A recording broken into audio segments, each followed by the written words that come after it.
You hear it on the news all the time, right? The economy is up, it's down, it's growing, it's in a recession.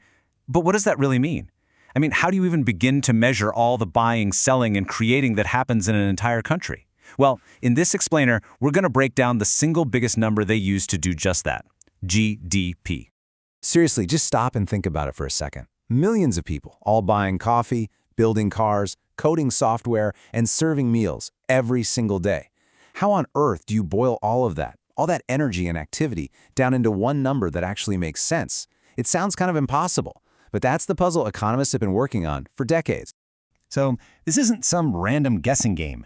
There's an official process for it, and it's called National Income Accounting. You can think of it as the rule book that governments use to add everything up.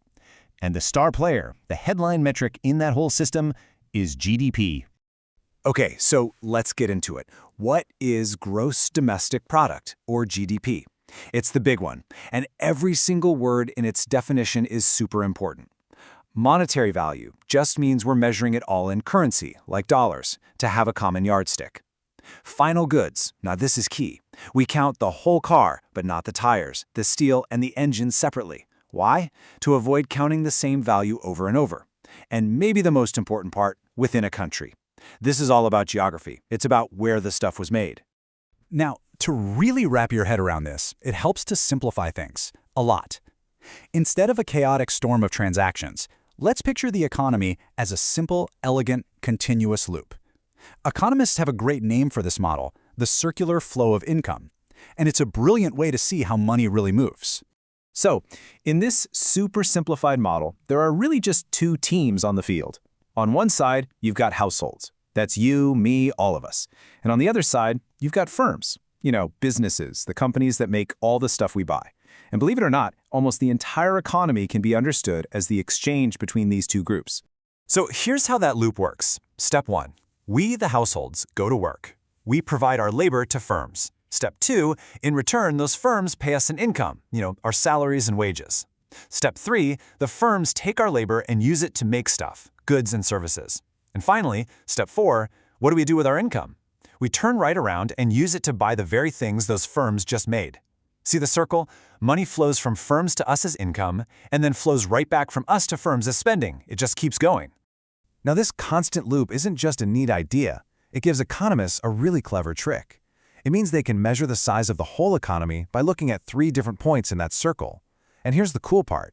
If they do their math right, all 3 methods should give them the exact same number. It's like measuring a river. You can measure how much water is flowing, how fast it's moving, or how deep it is. Different measurements, but they're all describing the same river. All right, first up is the output method. This is probably the most straightforward way to think about it. You just add up the market price of every single final thing produced in a year. Every car that rolls off the assembly line, every app that's downloaded, every cup of coffee sold. You add it all up. The second way is the income method. So instead of looking at what's made, this approach looks at what's earned. It adds up all the income that comes from producing those things. That means all the wages paid to workers, all the profits earned by businesses, and all the rent paid to landowners. It's the other side of the coin. And last but not least, we have the expenditure method, which makes perfect sense, right? If something is produced and income is earned from it, then someone somewhere must have spent money to buy it. So this method just adds up all the spending, from households like us, from businesses investing, from the government, and even from other countries buying our exports. And this brings us to the absolute fundamental truth of national accounting. The total value of everything produced must equal the total income earned from producing it, which must also equal the total amount spent to buy it. Product equals income equals expenditure. They're just 3 different windows, all looking at the very same thing. Okay, let's clear something up that trips a lot of people up.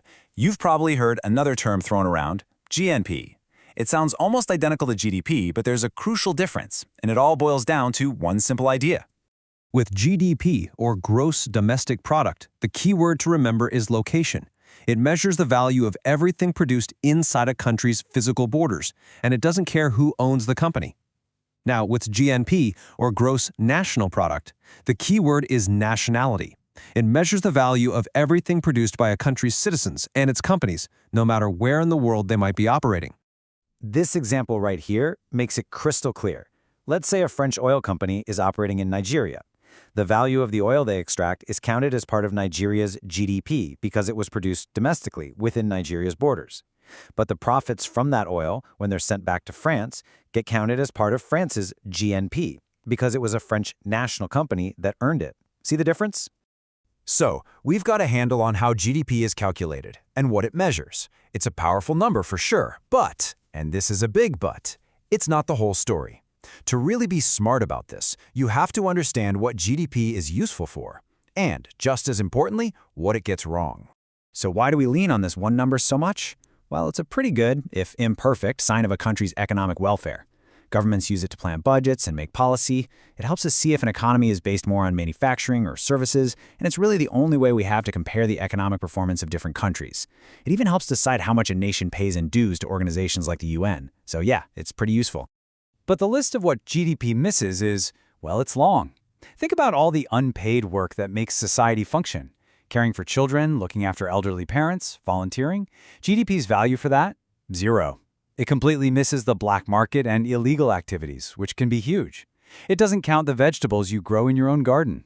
And it's not great at accounting for the slow decay of our roads and bridges. So if you remember one thing from this whole explainer, let it be this.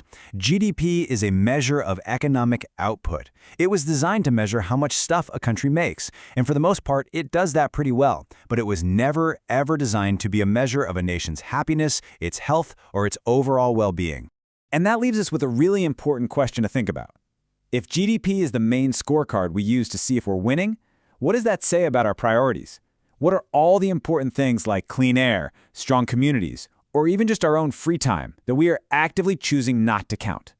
Something to think about. Thanks for joining me.